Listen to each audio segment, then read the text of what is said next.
Hello again, Ken Anderson, Brownfield Ag News anchor reporter, visiting again with Frank Chen, journalist with the Asia Times. Frank is based in Hong Kong. Hello again, Frank. Hi, Ken. Nice to see you again. Well, I appreciate the opportunity to catch up with you once again. It's been over a month since we visited last time. The U.S. and China trade talks continue. There are reports of good progress being made, at least from the U.S. media. Wondering what you're hearing over in your part of the world.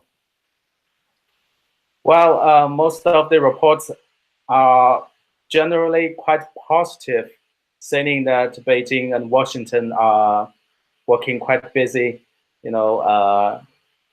reaching a deal, as well as a number of memorandums of understanding to settle some of the ongoing disputes.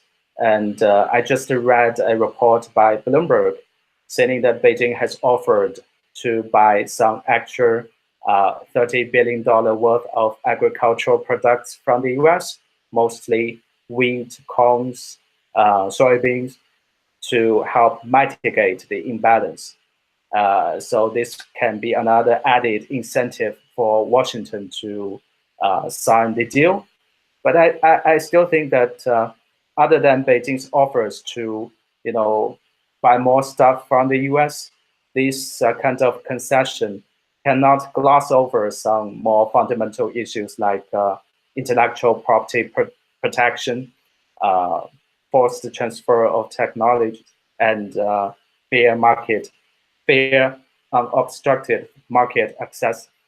So we are still waiting to see whether Washington's demands on all these fronts have been met, have been satisfied, and whether there will be a kind of assessment mechanism, a follow-up mechanism.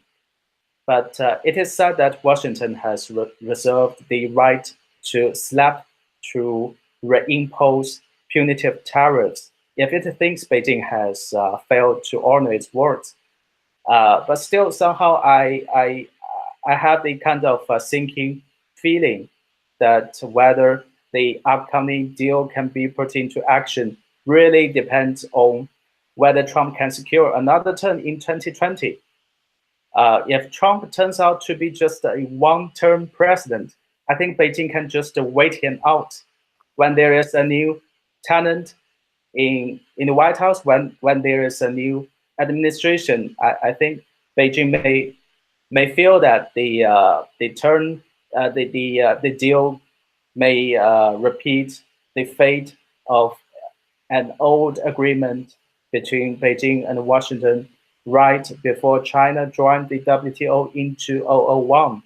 So as it turns out, the Beijing's whole host of promises back then it made did not worth even the paper they were written on. So I think that, but if Trump manages to secure another 4 years, then Beijing may be pushed to do something.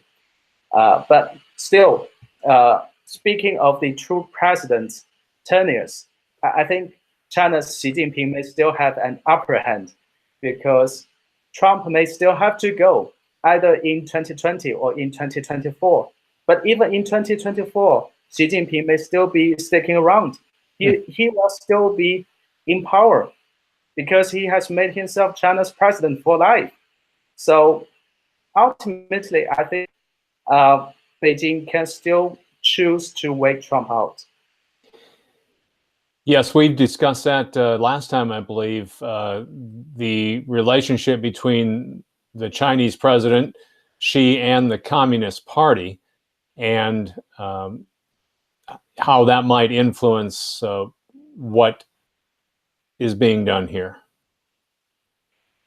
Well, Xi Jinping has effectively established his one-man rule in the party, and of course, party controls everything in China. So nowadays no one can challenge his authority, no one can oppose his imperatives. So it really up to him that he is willing to honor these promises or not when it comes to the trade talks between the two countries, and the same to virtually all other key issues. So I think that it really depends on the Xi and Trump's reserve, their personal relationship, their personal assessment of the situation. The two guys decide the outcome. Yeah. Frank, we've also discussed before, and I'd like to continue the discussion about how many people in the U.S. view China as a major competitor, both economically and militarily. And I know you've told me that you think perhaps China is overrated as far as being a world power right now. Indeed. Indeed. Even in terms of the sheer size of the economy, US is still way ahead of China. The US GDP is still larger than China, Japan, Germany combined.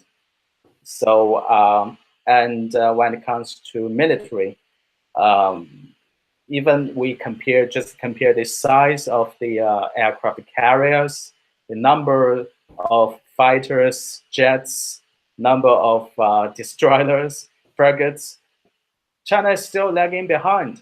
Well, of course, when it comes to the speed with which China has been boosting its military power, it's impressive compared to just a decade ago. So perhaps Washington and perhaps the Pentagon has realized that China is becoming a rival to be reckoned with.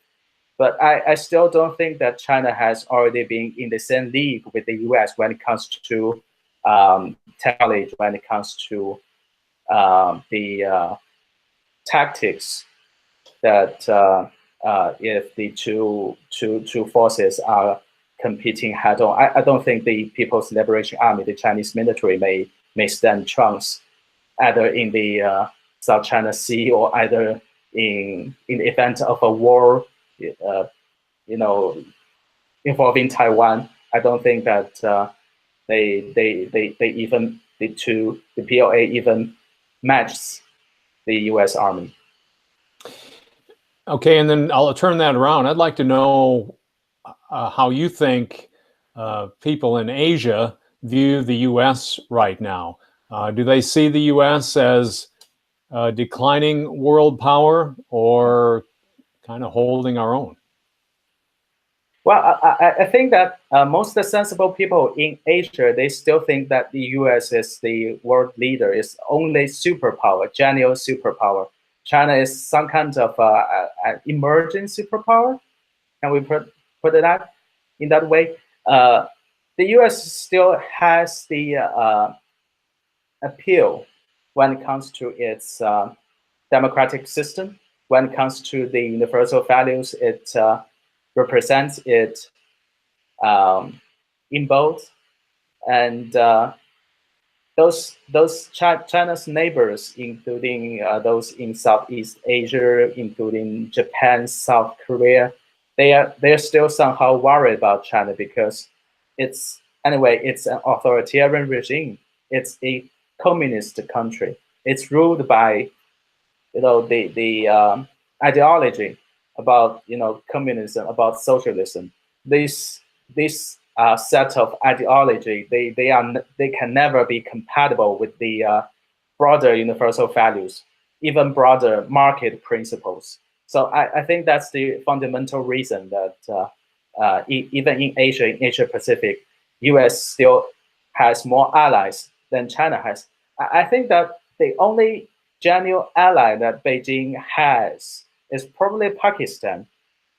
That's the only one. And somehow Beijing has been binding over the Philippines since the dispute in the South China Sea. But I think that Beijing can dole out a lot of financial aid, a lot of loans, and some quite grandiose plans like the Belt and Road Initiative. But people are still quite wary about Beijing's real intentions behind. There is a saying among China's intellectuals that China has demonstrated its intent to bully around even before it becomes a genuine superpower. So I think countries like Singapore, countries like Malaysia, South Korea, Japan, they think that US is the force that can stabilize the region, that can help offset, counterbalance China's heft in the entire region. So China can buy people's some of its neighbors' loyalty for now, but it can never buy people's heart unless that Beijing can press ahead with political reforms, can bring its own systems, values closer to the international standard. But I don't think Beijing has any plan to launch any kind of economic reforms, let alone social or political reforms. Well, Frank, always good to get your perspective on how things look on that side of the world, and we'll continue to visit as we go along here because of the relationship and its importance with the U.S. and China. So, thank you again. Thank you, Ken. It's a pleasure to talk to you.